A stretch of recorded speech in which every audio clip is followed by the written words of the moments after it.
ಏನು ಸ್ವಾಮಿ ಇದು ದಕ್ಷಿಣ ಕಾಶಿ ಅಂತ ಹೆಸರು ಬರೋದಕ್ಕೆ ಕಾರಣ ಏನಿದೆ ಇದಕ್ಕೆ? ದಕ್ಷಿಣ ಕಾಶಿ ಅಂತ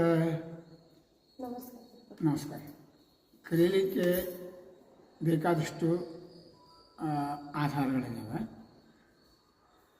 ಮೊದಲನೆಯದಾಗಿ ಈ ಕ್ಷೇತ್ರದ ಪೌರಾಣಿಕ ಹಿನ್ನೆಲೆಯನ್ನು ವಿಚಾರ ಮಾಡಿಕೊಳ್ಳೋದು.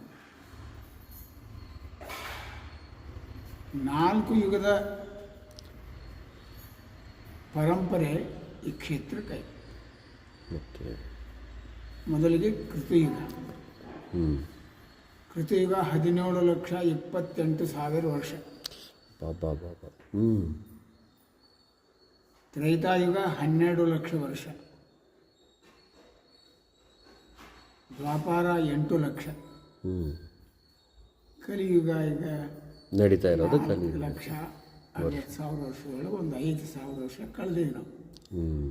ಇವನ್ನೆಲ್ಲ ಗುಣಾಕಾರ ಮಾಡಿದರೆ ಮಹಾಕೂಟೇಶ್ವರ ಪೌರಾಣಿಕ ಹಿನ್ನೆಲೆ 40,28,000 ವರ್ಷಗಳು. 40,28,000 ವರ್ಷಗಳು ಈ ಪುರಾಣ ಕ್ಷೇತ್ರದ ಪೌರಾಣಿಕ ಹಿನ್ನೆಲೆ.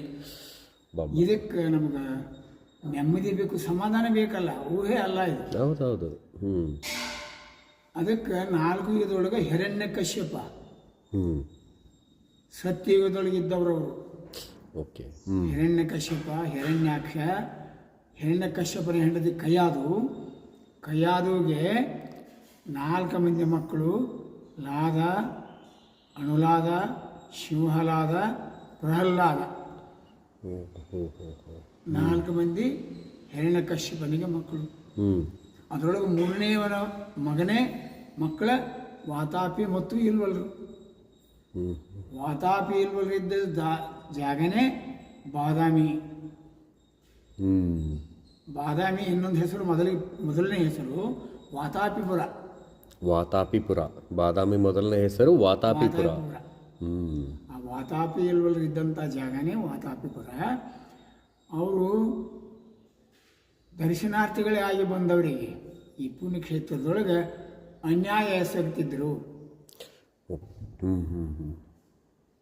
ದೇವತೆಗಳೆಲ್ಲ ಇವರ ಅನ್ಯಾಯವನ್ನು ನೋಡಿ ಸಹಿಸಿಕೊಳ್ಳಾರ್ದೇ ಹೋಗಿ ಬ್ರಹ್ಮನಿಗೆ ಕೇಳ್ತಾರೆ, ಏನು ಹೊರ ಕೊಟ್ಟ ಕ್ಷಣಕ್ಕೆ ದುರುಪಯೋಗ ಮಾಡಿಕೊಂಡು ಬಂದವರಿಗೆ ತೊಂದರೆ ಕೊಡ್ತಾರೆ ವಾತಾಪಿ ಇಲ್ವಲ್ರು, ಅವನು ಸಂಹಾರ ಮಾಡುವಂತ. ಅವ್ರು ಬ್ರಹ್ಮ ಏನು ಹೇಳ್ತಾನೆ, ನಾನೇ ಅವನಿಗೆ ವರ ಕೊಟ್ಟು ನಾನು ಅವನ ಸಂಹಾರ ಮಾಡಲಿಕ್ಕೆ ಆಗೋದಿಲ್ಲ. ಕಾಶಿಯೊಳಗೆ ಅಗಸ್ತ್ಯ ಮಹರ್ಷಿಗಳಿದಾರಲ್ಲ, ಅವ್ರು ಕರ್ಕೊಂಡು ಬರ್ರಿ, ಅವ್ರ ಯೋಗ ಬಲದಿಂದ ಅವ್ರ ಸಂಹಾರ